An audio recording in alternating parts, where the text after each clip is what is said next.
Segundo livro dos Reis, capítulo 5, verso 1, diz assim: Naamã, comandante do exército do rei da Síria, era grande homem diante do seu senhor, e de muito conceito, porque por ele o Senhor dera vitória à Síria.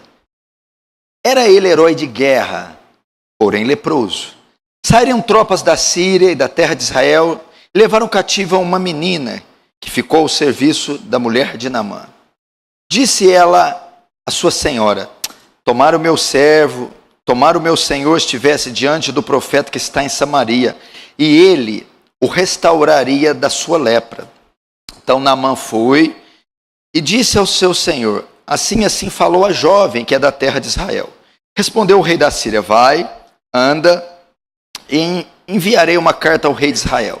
Ele partiu e levou consigo 10 talentos de prata, 6.000 siclos de ouro e 10 vestes festivais. Levou também ao rei de Israel a carta que dizia: logo em chegando a ti esta carta, saberás que eu te enviei, Naamã.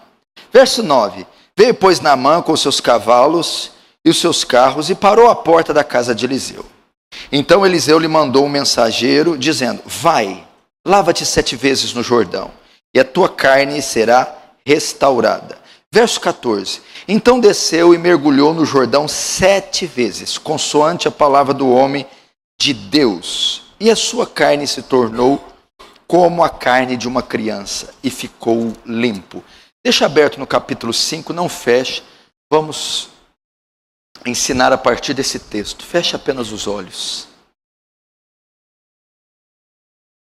Pai Santo, a ti pertence a honra, a glória, o louvor e o domínio. Dirigimos as palavras a ti e voltamos o rosto, cônscios da nossa pequenez, da nossa insignificância, da nossa miserabilidade e dependência do Senhor e da sua glória. Senhor, quebranta o nosso coração. Muitas vezes ele está tão duro diante da tua presença, tão disperso, tão irreverente, e muitas vezes até incrédulo. Mas amolece, quebranta. Que possamos entrar agora em outra dimensão, esquecer um pouco do tempo, dos afazeres, dos compromissos, daquilo que perturba tanto o nosso coração.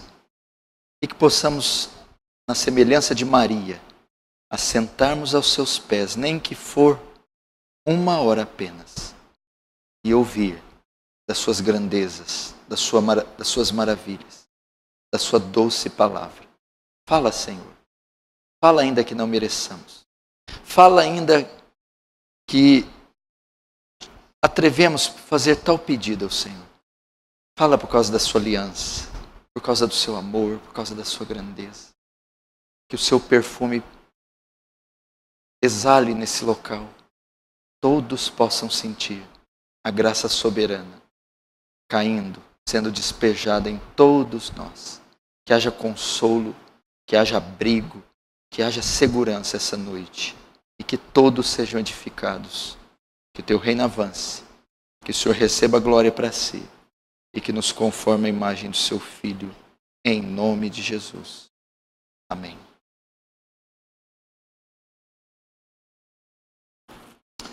Presta atenção aqui. Quero a sua atenção e a sua reverência. Eu quero trazer essa noite uma palavra bem pastoral. Bem simples. Muito simples. Mas bem pastoral. O que é uma palavra pastoral?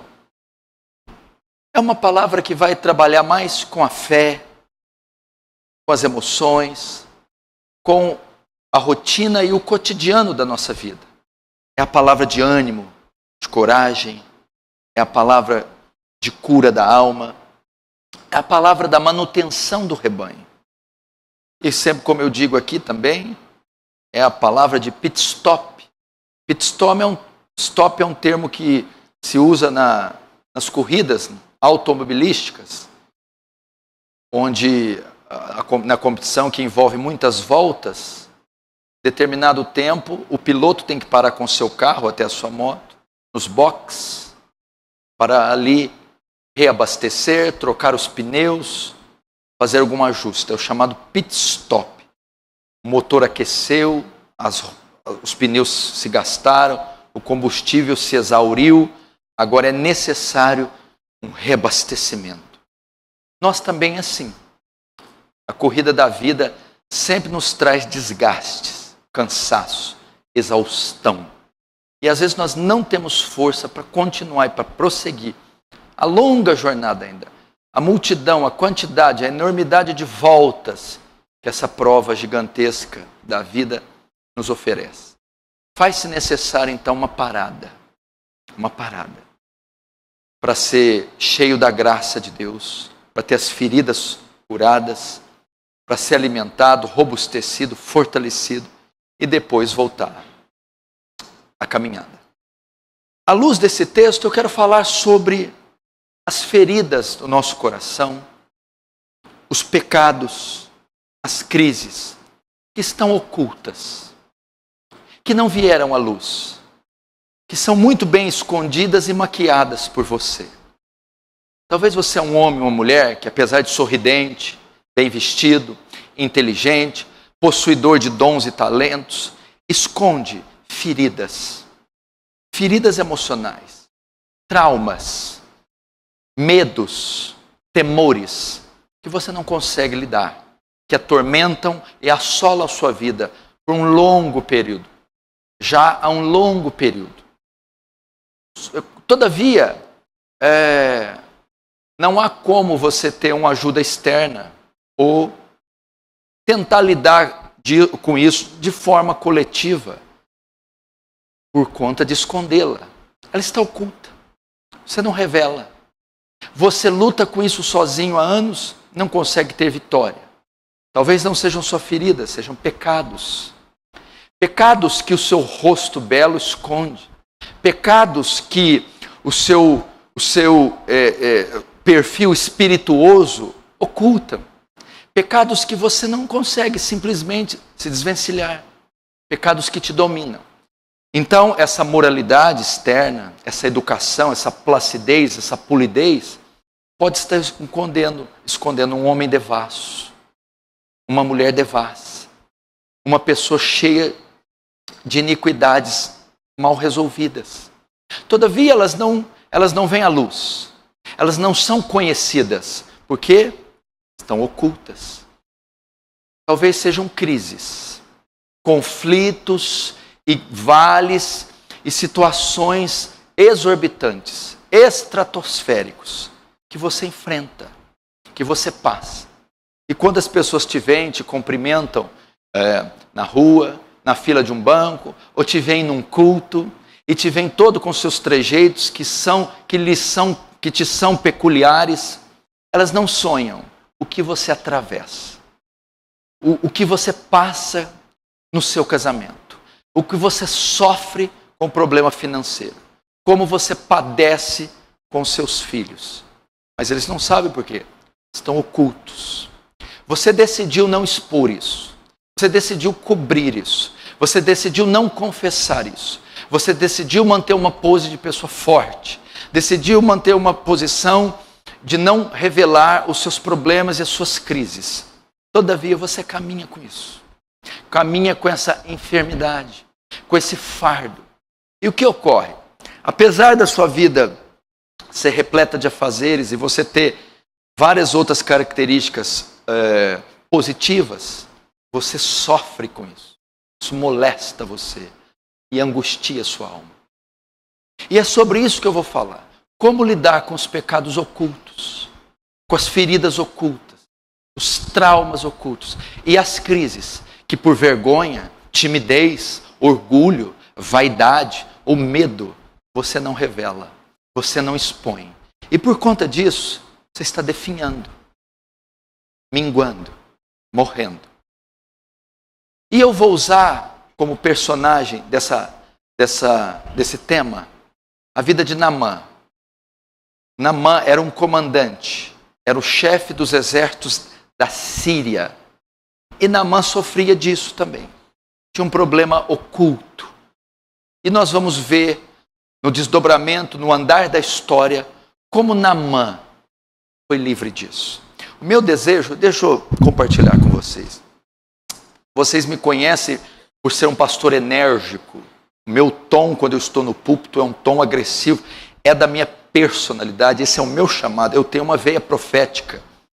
O meu chamado não é filhinhos, igual de João. O meu chamado é raça de víboras. É o outro João, só que é o Batista. Então eu sou um pastor incisivo, prático, objetivo. Eu não levo 2 dias para tomar uma decisão. Mas, por trás disso, eu escondo um pastor doce, quebrantado e muito amoroso. Ao preparar esse texto e ao me debruçar para orar para esse culto, caso você não saiba, mas o domingo para mim é um dos dias mais pesados de todos, porque eu acordo já com o fardo do culto sobre as minhas costas e vocês, os 500, 600, 700, sob a minha responsabilidade. Então me debruço, Senhor, o que eles precisam ouvir hoje? Que palavra o Senhor tem para eles? Virão aos montes, com os problemas mais distintos, mais diversos. Como solucionar tantos? Até que o Senhor me dirija aos textos, e então eu venho, subo aqui com ansiedade gigantesca de ajudar você. Fazer com que você saia daqui consolado, encorajado, fortalecido, avivado. E Deus, por sua graça, que Ele me conceda isso essa noite. Verso 1, vamos ver uma das características de Naamã. Verso 1 diz que Naamã era um comandante do exército do rei da Síria. Era grande homem diante do seu senhor, talvez Ben-Hadad primeiro ou segundo, e de muito conceito, porque por ele o Senhor, aqui o Senhor é Yahvé, dera vitória à Síria. Era ele herói de guerra. Até aí. Primeiro vamos ver as características desse homem. Aqui nós estamos falando de um comandante, um general, um homem que atuava na área militar. Ele era um general da Síria. Esse era o ofício dele. Era um homem que exercia o ofício militar. Mas qual era a patente dele? Ele era um comandante. Ele era a mais alta patente, como se fosse um general. Naamã era um homem de muito prestígio, uma posição altíssima no reino da Síria. Ele era um general, um ministro de defesa. Toda a parte da defesa da Síria estava sob a égide de Naamã. Que mais? A Bíblia diz que ele era grande diante do seu senhor. O seu senhor, que era o rei da Síria, Ben-Hadad II. Grande significa o quê? Naamã era um homem de muito prestígio no reino. Era um homem de honra. Era um homem de grande importância social no reino da Síria. Então, primeiro, ocupava uma elevada posição no seu ofício militar. Era um comandante, um chefe, um ministro de defesa. Segundo, ele era um homem honrado, um homem de muita importância social diante do seu rei. A Bíblia diz também que ele era de muito conceito, significando que era muito estimado. Então, um homem de muito destaque. Era um homem de muita qualidade. E a Bíblia diz que o Senhor dera vitória e ele era um herói de guerra. Ele também era um herói de guerra. Vejam só quantas qualidades esse homem tinha. Então era uma figura, talvez como no Terceiro Reich, liderado por Adolf Hitler na Segunda Guerra Mundial. Talvez ele seria Rommel, um homem muito estimado, ou Himmler, um homem muito respeitado. Era, depois de Hitler, uma das patentes mais altas, mais prestigiadas na Alemanha nazista na década de 40. E a Bíblia diz que não só essas qualidades naturais, vejam, ele também era um homem que o Senhor, através dele, dava muitas vitórias à Síria. Pode-se dizer aqui que Naamã era usado por Deus. Naamã era um instrumento de Deus. Veja quantas qualidades. Um homem de talentos, um homem de talentos singulares, um homem de personalidade estimável, um homem multifacetado. Mas o texto prossegue a última frase do verso 1. Porém, entretanto, todavia, mas era leproso. Era leproso. Naamã, ele possuía uma doença que nesse tempo era uma doença gravíssima, incurável e contagiosa. Era a lepra, a hanseníase, onde a pele, os corpos cavernosos se necrosavam, se putrefavam, apodreciam, e as pessoas podiam perder os membros do corpo. Naamã, apesar de tudo, era leproso.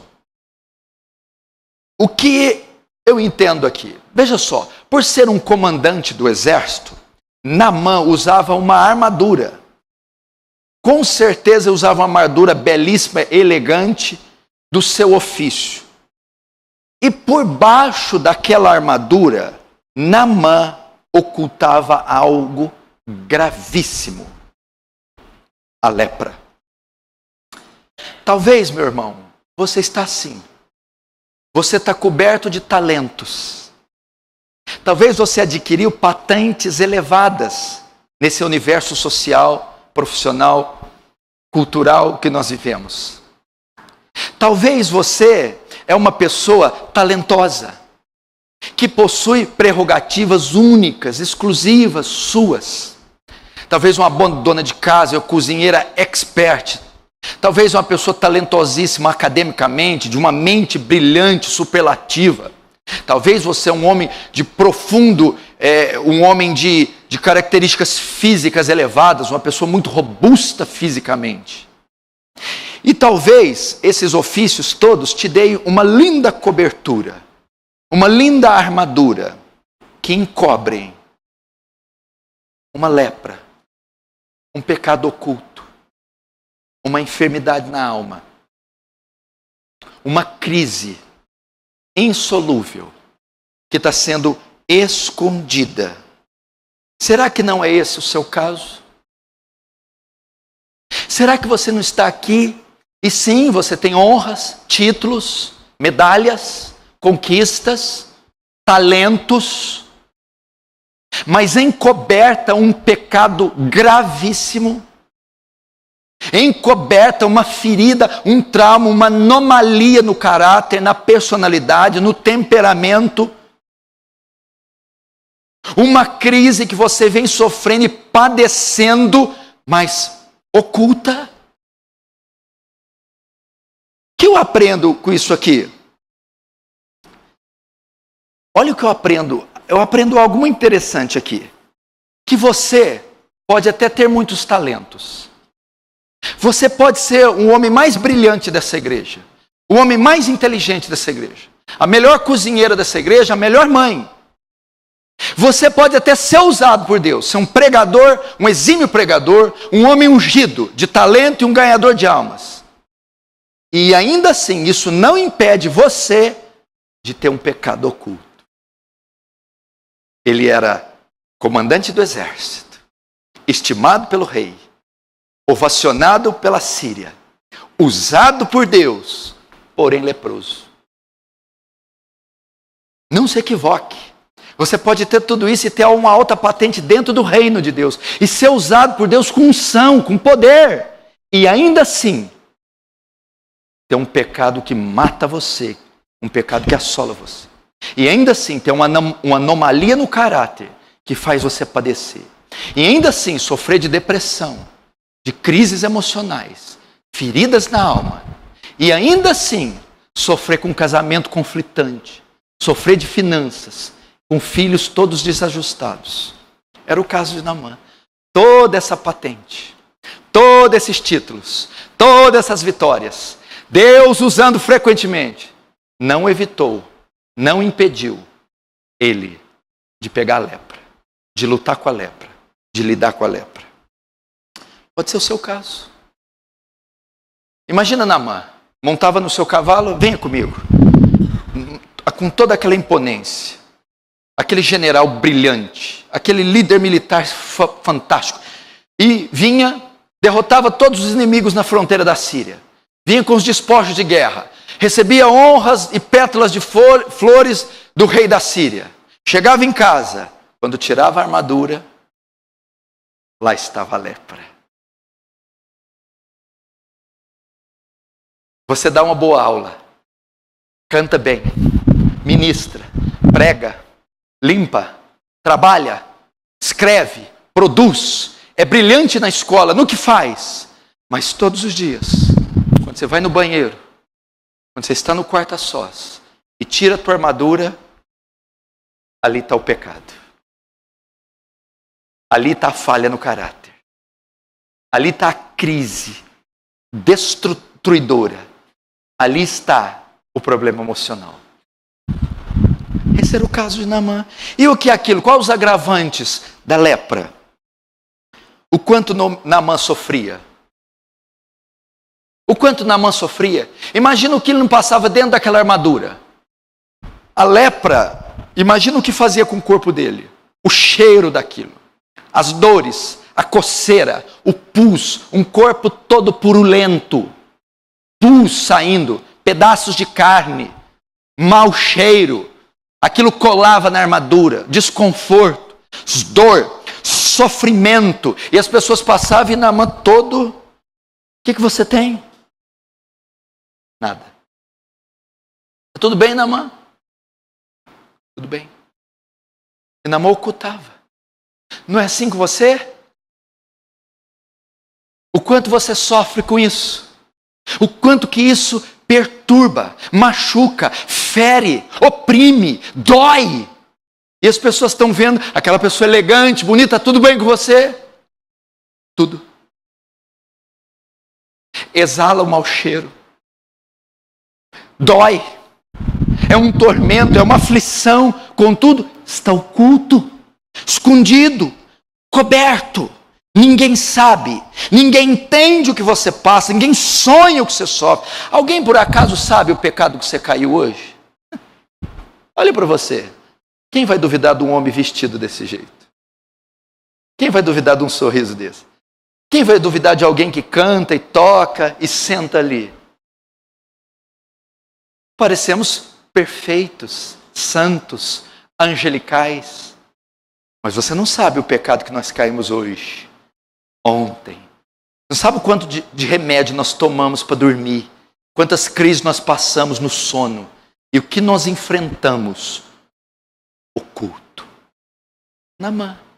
Mas pastor, mas mesmo com esse talento, mesmo cantando igual a Verônica, igual o Tiago, mesmo com a sabedoria do Cunha e do Danilo, mesmo com a eloquência do Senhor, mesmo esses jovens jejuando e indo para o vale, sim. Está lá, está oculto a lepra. Que lepra é essa? Qual é a sua lepra? São pecados, são crises, são anomalias no caráter, é o seu gênio, são crises que há anos você vem empurrando e ocultando. Naamã.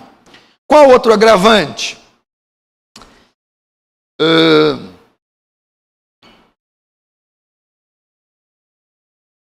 Relacionamentos comprometidos. Vejam só, a lepra era uma doença na qual o enfermo não podia ter contato.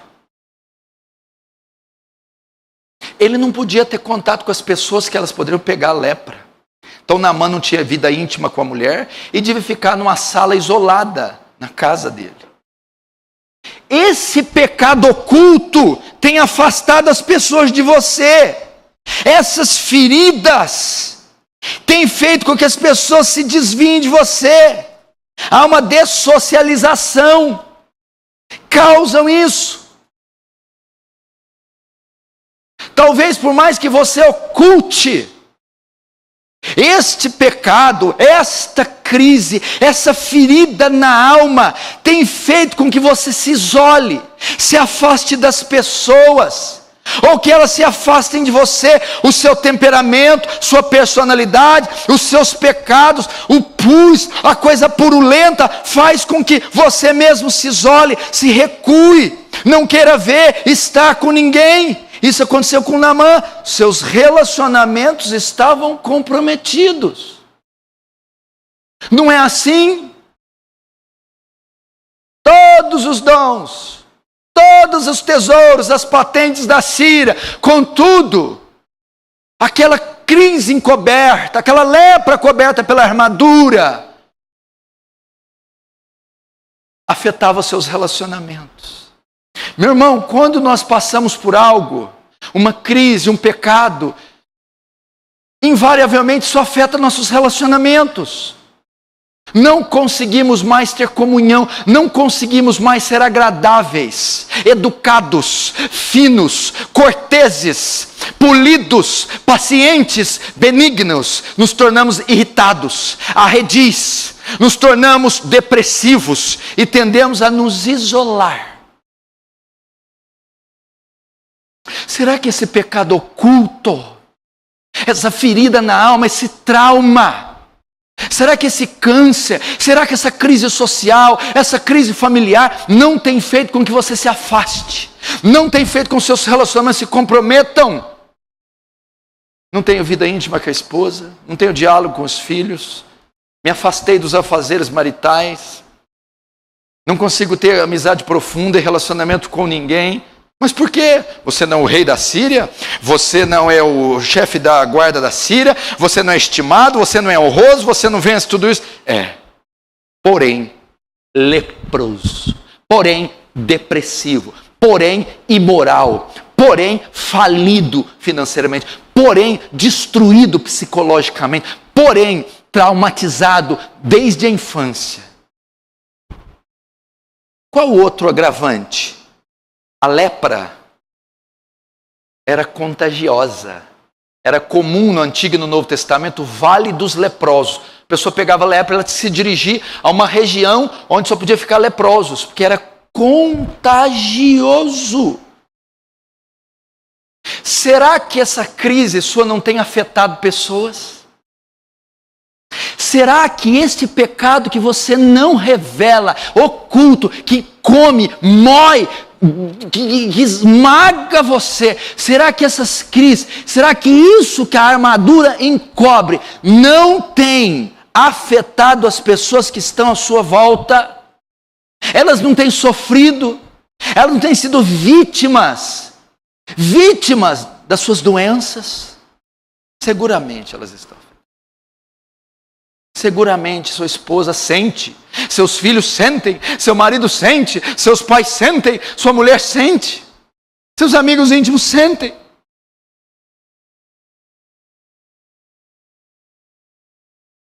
Olhe para você, olhe para quem está do seu lado.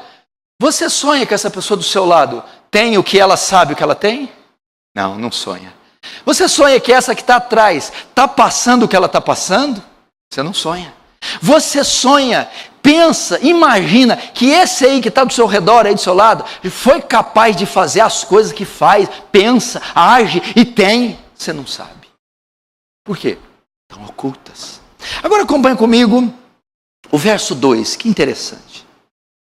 Saíram, pois, as tropas da Síria e da terra de Israel, levaram cativo uma menina, que ficou a serviço da mulher de Naamã.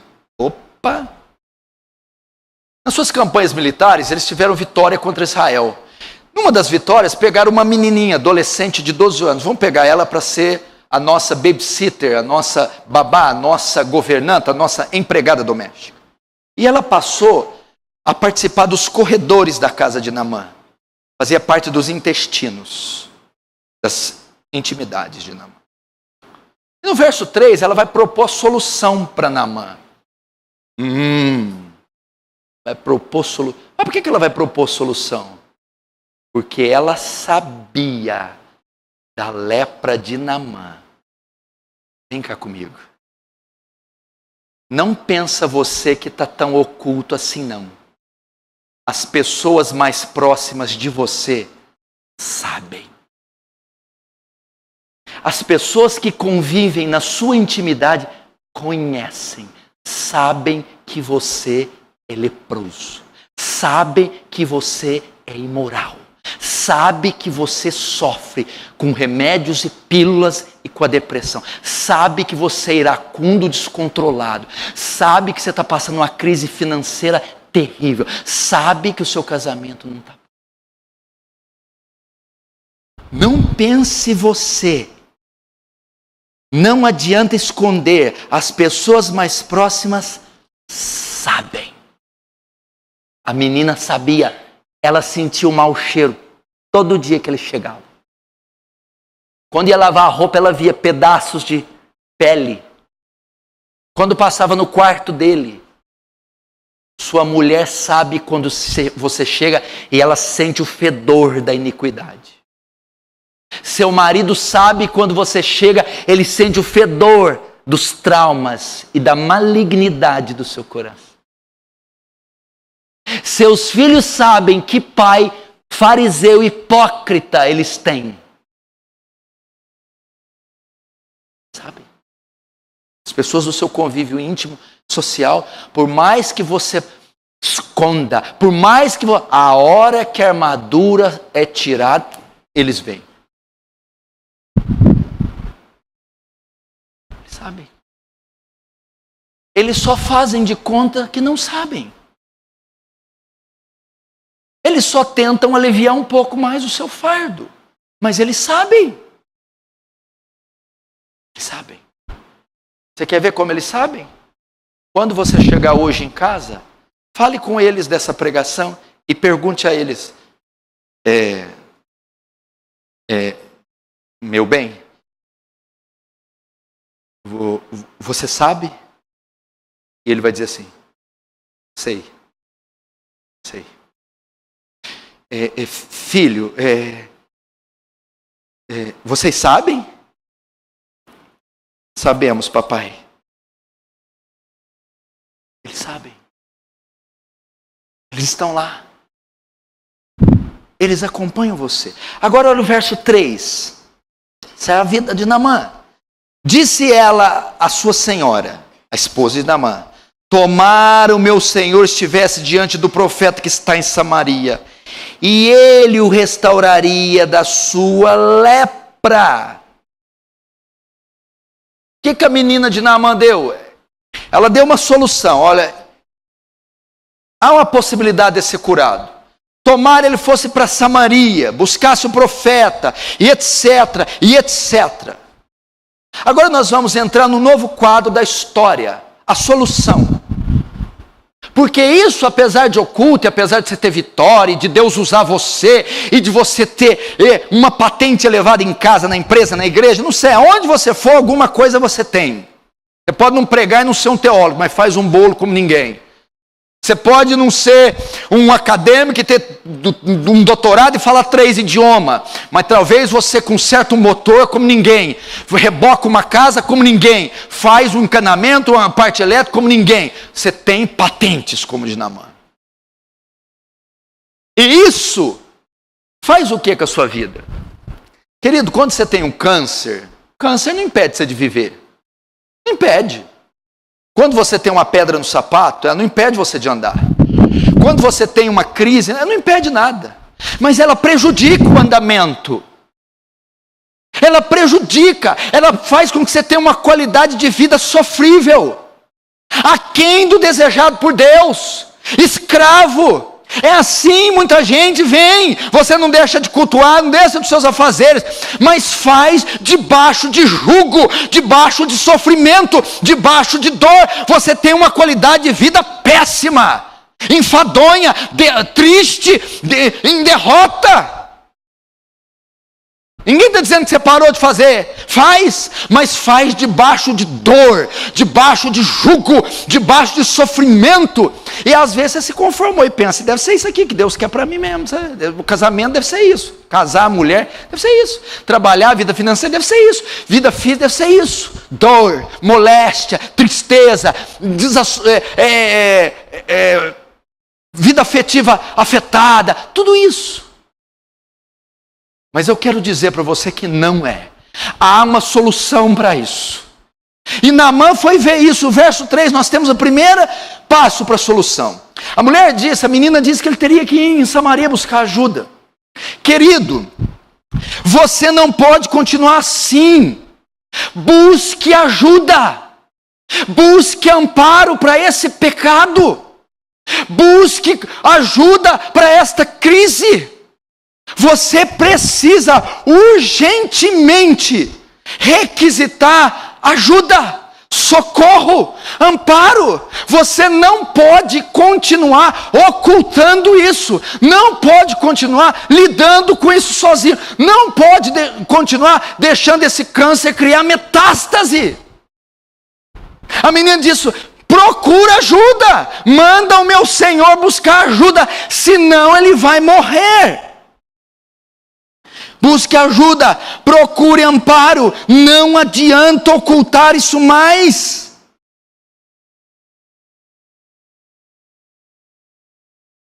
Quem foi que deu a solução? Que deu a saída para ele? Foi a menina. A menina retrata que figura aqui? A pessoa íntima, do seu convívio social, do seu convívio íntimo. E isso compreende o quê? É aquela que sabe, que sente o cheiro. Recorram a esses. Pergunte para sua esposa: meu amor, no que eu tenho falhado? Aonde está o meu erro? O que eu faço? Pergunte àqueles que sentem o cheiro da lepra. Pergunte àqueles que veem as digitais da lepra. Perguntem àqueles que já identificaram a crise, que sabem que você sofre esse pecado. Recorra a eles. Eles estão vendo, estão sentindo o odor, estão acompanhando, vendo as pegadas pela casa, lavando a roupa marcada com sangue. Busque ajuda.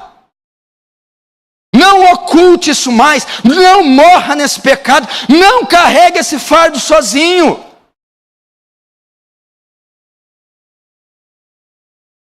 Você precisa buscar ajuda.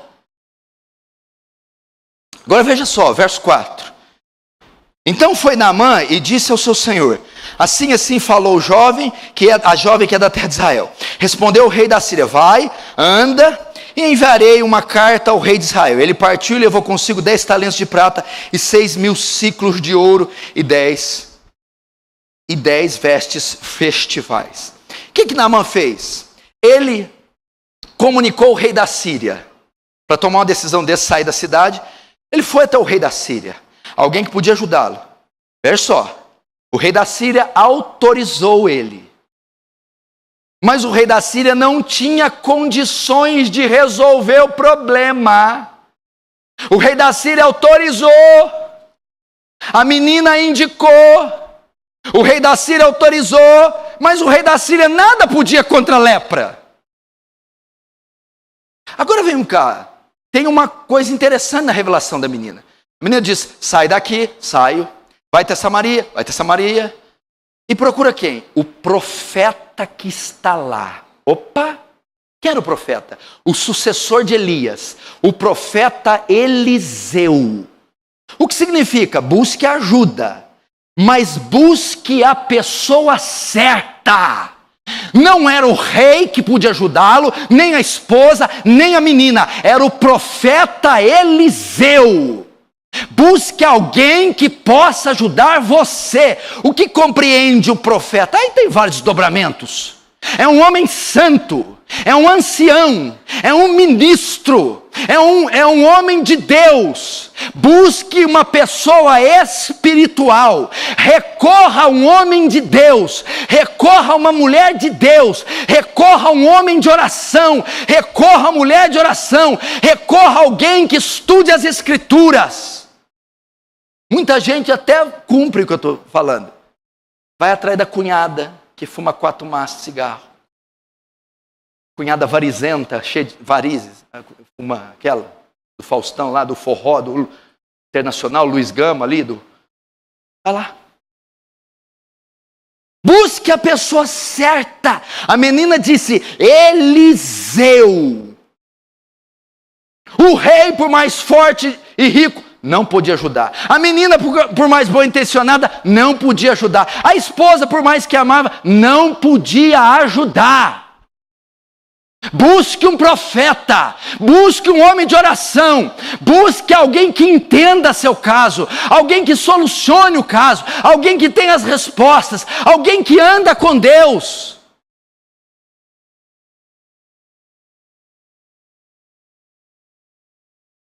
É espiritual.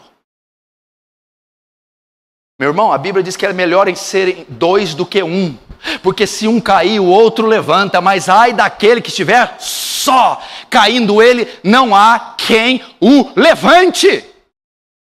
A Bíblia diz: carregai as cargas, os fardos uns dos outros. Isso compreende o quê? Existem fardos na vida cristã que nós não somos fortes o suficiente para carregarmos sozinhos. Outros têm que dividir conosco, e talvez este fardo seja sua lepra, seu caráter, seu casamento, este pecado, esta crise. Que tal o culto?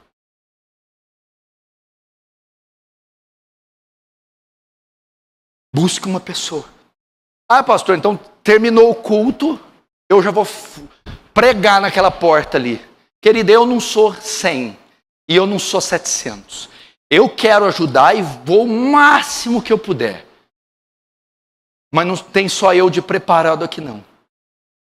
Você pode contar com outros pastores que tem o meu aval. Pode contar com outros diáconos que tem meu aval. Outros obreiros que tem. E até quem não é nem diácono, obreiro e pastor, que é homem e mulher de oração, podem ajudar você. Em miúdos, isso aqui quer dizer outra coisa também. Vem cá comigo. É o profeta Eliseu. Não é Freud. Não é psicanálise. Não é psiquiatria, não é o tarô, não é os búzios, não é o jogo do bicho, não é a loteria, a cena, é o Senhor Jeová, o Deus de Israel, o Deus Todo-Poderoso. Está na hora de recorrer a Deus, igreja. Está na hora de voltar a ser crente à moda antiga, onde acontecia um problema, fechava no quarto a pão e água e só saía de lá quando Deus falava. Está na hora de voltar a consultar o guarda de Israel, o soberano Deus, o poderoso de Jacó, o temível guerreiro. Está na hora de ir lá e confessar o pecado, rasgar as vestes e dizer: Pai, eu pequei, até que do alto Ele venha e remova esse câncer de você. Tudo que acontece é WhatsApp, é Facebook. Tudo que acontece é subterfúgios superficiais. Vá ao Senhor. Vá ao Senhor. Vá às Escrituras. Qual a última vez que você se deitou em cima das Escrituras para solucionar um problema? Qual a última vez que você jejuou igual Davi, 7 dias pela criança, até que Deus respondesse? Deus matou a criança, ele parou de jejuar. Foi uma resposta. Recorra a Deus. Não esconda isso mais. Vamos ver o que ele fez. Verso 9. Verso 9.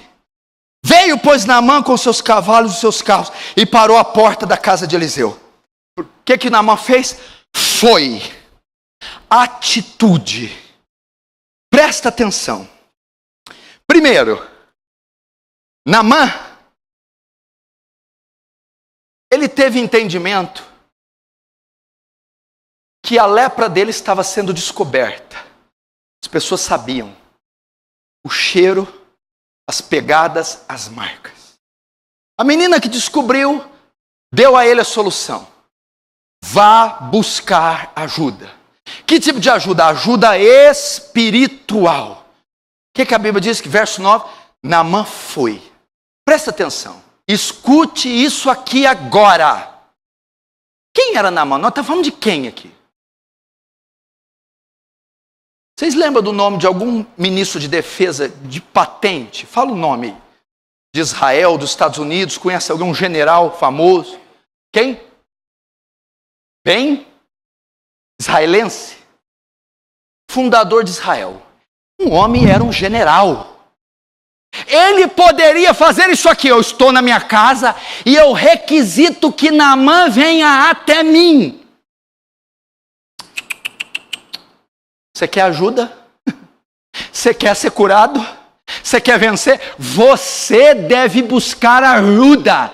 Tem uns irmãos aqui que é brincadeira. O pastor não vem atrás de mim, ninguém me liga, ninguém vem atrás de mim. E você é quem?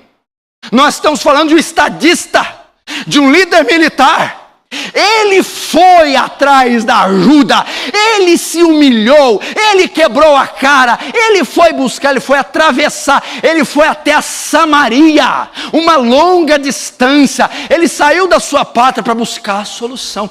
Irmãos, você deve requisitar ajuda, você deve ir atrás, você deve marcar o aconselhamento, você deve buscar ajuda, você deve iniciar a oração e jejum.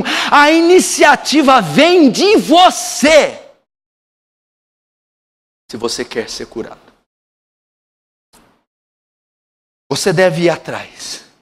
Ele não ficou esperando. Não está aí a enfermidade? Ela não está aí? Ela não é real, patente, ela não está aí camuflada, maquiada, coberta, mas ela não está aí. Vá buscar ajuda. E o que ele fez? Vamos ver o verso 10. Então Eliseu lhe mandou o mensageiro dizendo: vai e lava-te 7 vezes no Jordão. Tua carne será restaurada e ficará limpo.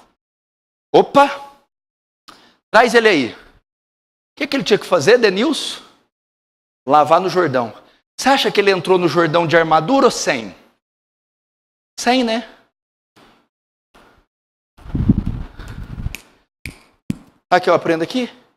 Vai e tira a armadura. Vai e mostra a lepra. Vai e conta tudo.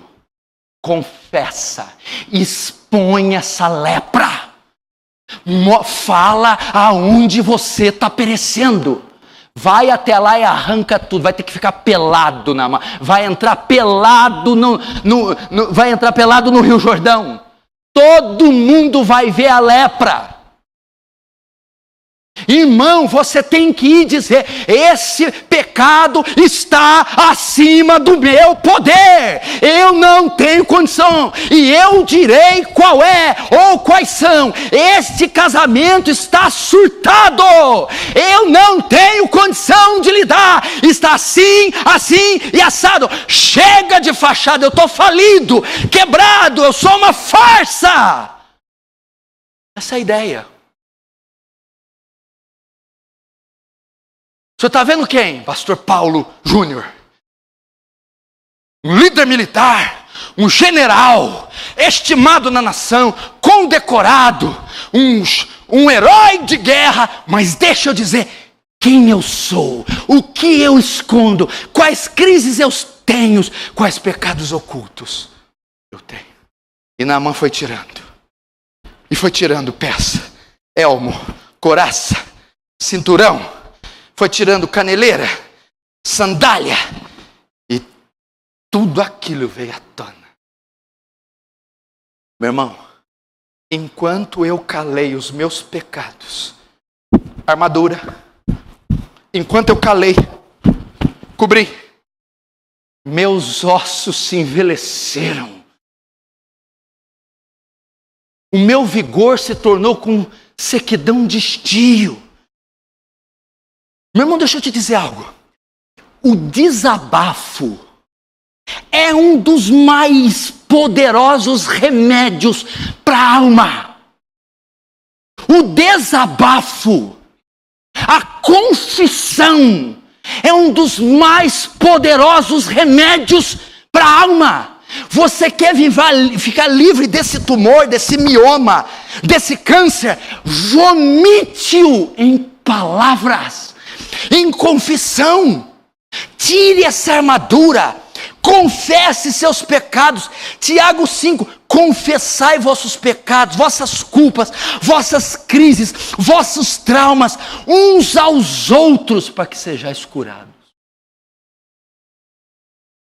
Confissão, arrependimento. Eu sei o que eu estou falando, eu trabalho com aconselhamento faz 18 anos.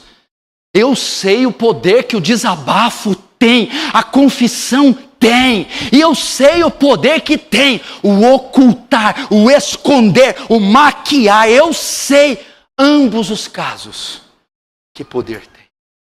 Não adianta, meu irmão. Meu irmão, já está cheirando, meu irmão. Já está cheirando mal.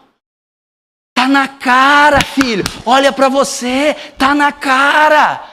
Tá na cara, você já não é mais o mesmo. Tá despencando, tá caindo. Por mais que você coloque outras peças, não tá dando para conter a podridão, não tá dando para conter o odor. Confesse.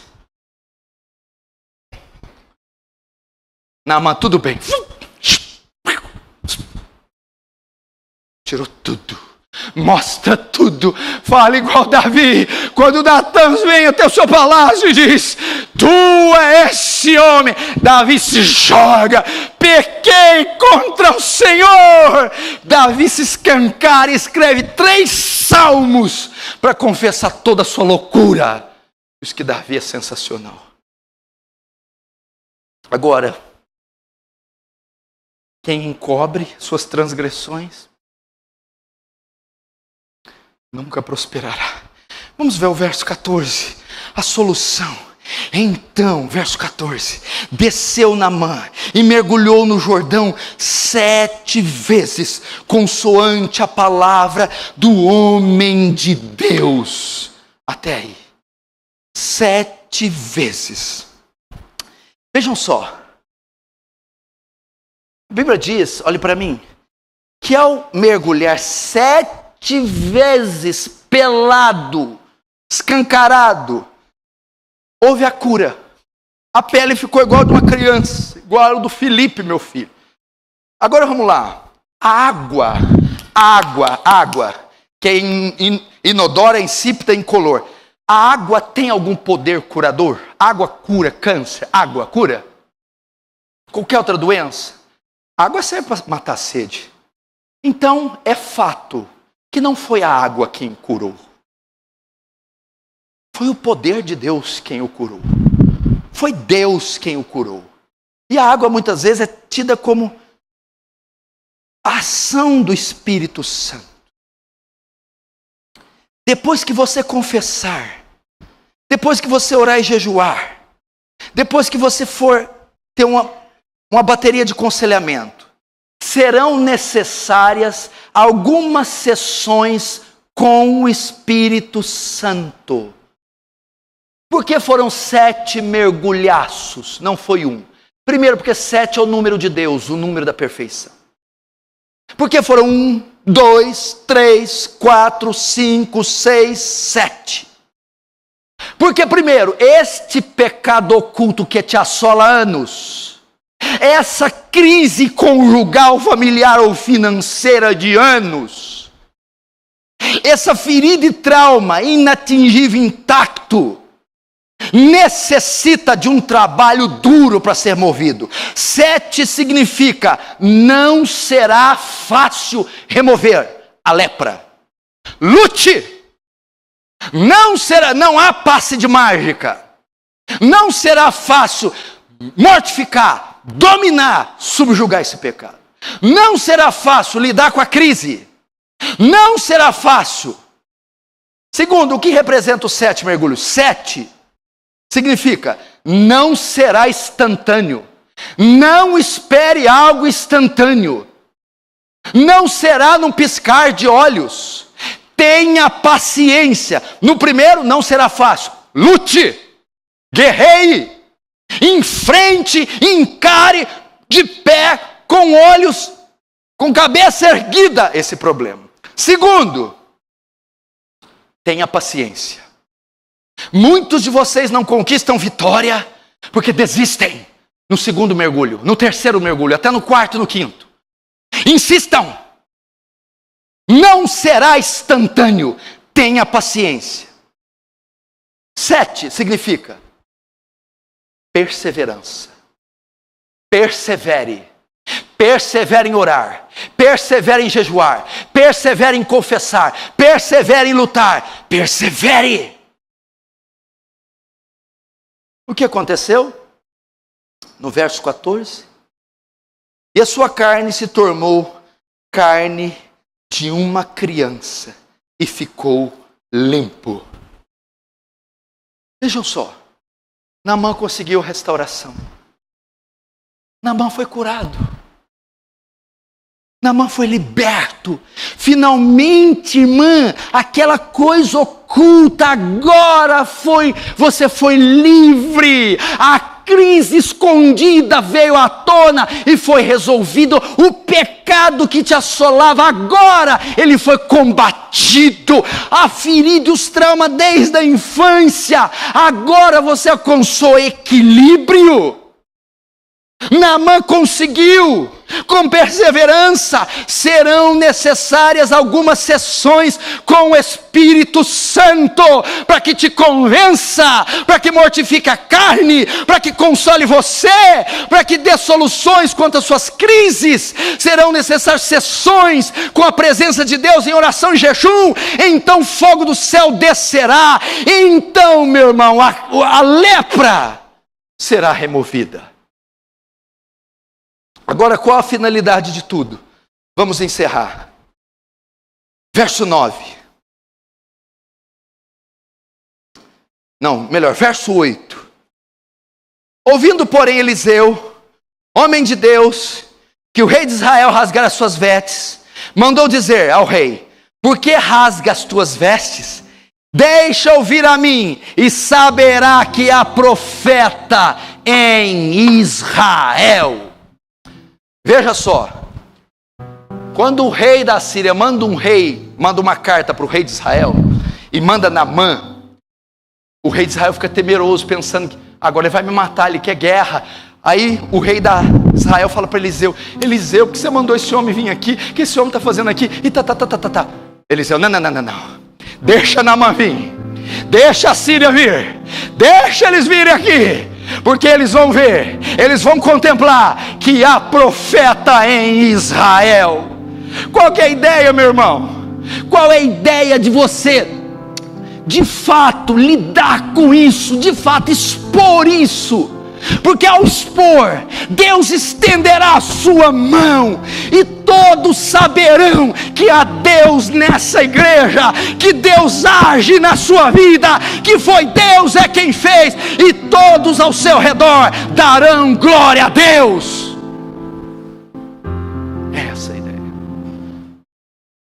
Franca saberá que há Deus nessa igreja, que há Deus na sua família, que há Deus na sua casa. Deus será louvado, Deus será exaltado, porque as pessoas verão você curado, verão que o mau cheiro passou, verão que você agora está feliz, pleno, completo, e saberão: foi a mão de Deus quem fez isso. Foi Deus quem fez isso. Esta é a história extraordinária de Naamã, o sírio, chefe dos exércitos da Síria, herói de guerra, comandante, honrado e estimado, porém leproso. Vem cá. Será que você vai chegar em casa hoje de novo? E a hora que tivesse de espino, e tirar, e passar por ir no banheiro e olhar no espelho, lá estará ela de novo? A lepra.